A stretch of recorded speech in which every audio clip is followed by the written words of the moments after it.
4.919 жени од југоистокот се водат како невработени заклучно со јули годинава. Тоа е повеќе од половина од вкупниот број невработени, чеј број изнесува 9.645 лица. Најмногу невработени има во Струмица 4.975, од кои 2.544 се жени. Во Радовиш 2.511 невработени и исто повеќе од половината или 1.324 се невработени жени. Во подрачната единица во Валандово има најмалку невработени 764, но и таму процентот е ист.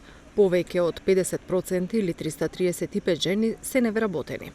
Ваквиот процент на невработени жени алармира за поголема активација. Обезбедувањето на поддршка, размената на информации и ресурси се разбира дека се клучни за успешна работа, успешна соработка и развој на женското предприемништво, меѓутоа една поинаква поддршка која што би одела и во насока на поттикнување и промовирање на собственоста на жените.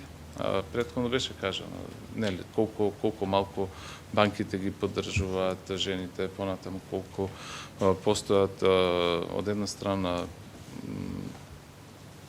активности за поддршка, од друга страна постојат кочници. Сега кочниците зошто доаѓаат? Ако се анализира собственичката структура, например, колку од жените се собственички на имот, на одредено земјиште. Тогаш, ако не се собственички, како ќе имаат можност да аплицираат за нешто?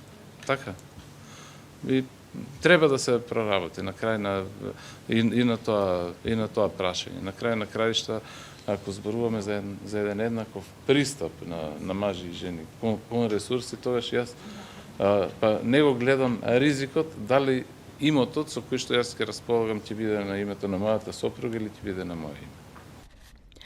Тематската група Пристап до финансии, оперативна група на Националната платформа за женско предприемништво со советодавна функција во делокругот на работење и областите на интервенција.